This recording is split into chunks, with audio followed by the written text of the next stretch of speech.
Over the years, I've done the bulk to cut process tons and tons of times, and I've also helped hundreds of my clients do the same. What I've noticed is your daily habits will absolutely make or break the process. So here are 5 daily habits that I find work the best for me and a lot of my clients. The first one is going to be simple and convenient food choices. The number one thing I hear on a daily basis as to why people can't stick to their diet is because I don't have time. So you want to make 80 to 90% of your daily food intake very, very simple and convenient, and then leave that little extra 10 or 20% for your Gordon Ramsay skills on the weekend or whenever you want to add a little bit of variety. Because the thing is, if your daily food and your meal prep takes half a day to prep and has 300 ingredients, after the first week, you're not going to want to follow it, even if it does taste good, simply because that is way too much time and effort just to be eating those foods every day. Habit number 2 is going to be to have a higher energy output. Now, this basically means burning more calories on a daily basis through physical exercise. We all know to be in a calorie deficit, you have to either eat less, move more, or do a combination of both. And I've personally found that doing a combination of both over time is so much better for dieting because it allows you to eat more food on a daily basis and burn more calories. And the other thing is, this is why I can't have nice things. I give up. Now, your lifestyle is going to be one of the biggest determining factors, obviously, if you can do this or not. But something that's helped my clients a ton is just simply increasing those daily steps. Now, if they work a lot from home at an office, this might mean getting one of those weird little walking pads to put under their desk, but that has made an absolute game-changing difference for so many of them. What I personally like to do is include sports like football, when my dogs aren't killing each other over the ball, and also introducing things like MMA and boxing and stuff that I find really fun and enjoyable. Number 3, not eating upon waking. I know this sounds so simple, but honestly, this was a game changer for me. I can clearly remember one of the hardest diets I've ever done, and it wasn't because of how lean I got, it was because of how bad my habits were set up for that diet. And when I say bad, I don't mean I wasn't doing things like drinking or, blowing out my calories. Just the simple fact of when I worked in the gym, I would wake up at 5 a.m. My first client would be at like 5:45, 6 a.m.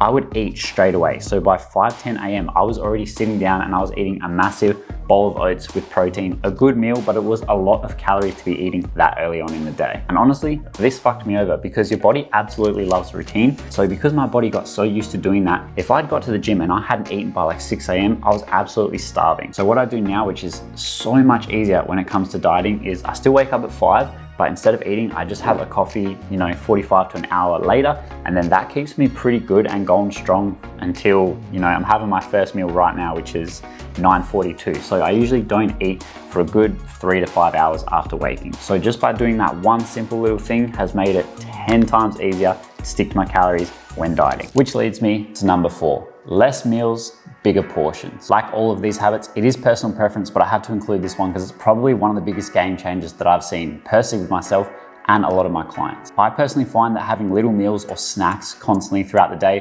does 2 things. Number 1, never fills you up properly or leaves you completely satisfied. And number 2, leaves you thinking about food 24/7, which is not ideal if you're trying to lose body fat. Bigger meals leave me a lot more full and satisfied after each one, and it also requires a lot less cooking and cleaning, which is a massive bonus. For example, I know this is probably a snack option, but for some people, this would be a whole meal.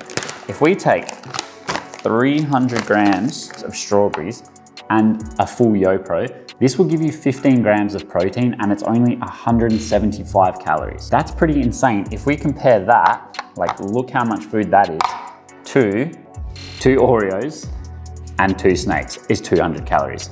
This right here, 200 calories. This right here, 175 calories and 15 grams of protein. So if you are a chronic snacker, this could be the fix that you're looking for.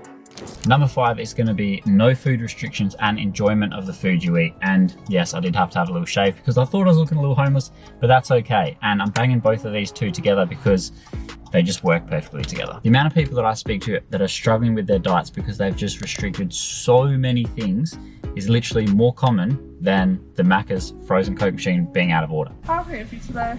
Hey, can I please grab a frozen Coke, no sugar? Guys, you will not believe what just happened. I actually wish we kept recording, but I kind of feel bad if you just start recording someone they don't actually know. But they said frozen Coke, yeah, no, all good, went round, paid for it as well, drove around the corner to get it. And the lovely lady was like, I'm sorry, but the frozen Coke machine is actually out of order.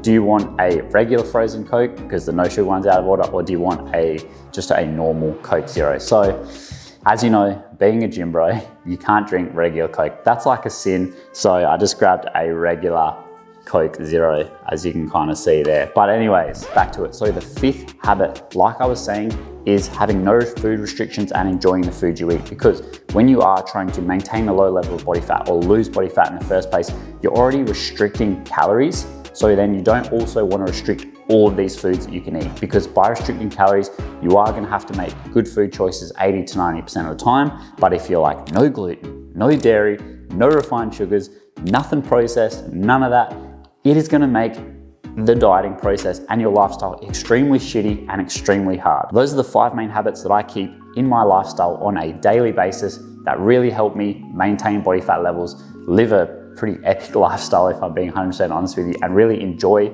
my training, my eating. The whole process of building muscle and losing body fat and getting in better shape makes it so much more enjoyable. Hopefully that was helpful. I highly recommend bringing some of those habits into your lifestyle. And if you're thinking, Alex, that was great, but how do I eat out in this journey if I want to do that a couple times a week? Well, 2 options. You can download my free takeout guide for you below. It's completely free. That'll definitely help get you on the right track. And then you can watch this video here if you want to. If not, all good. I'll see you guys in the next one.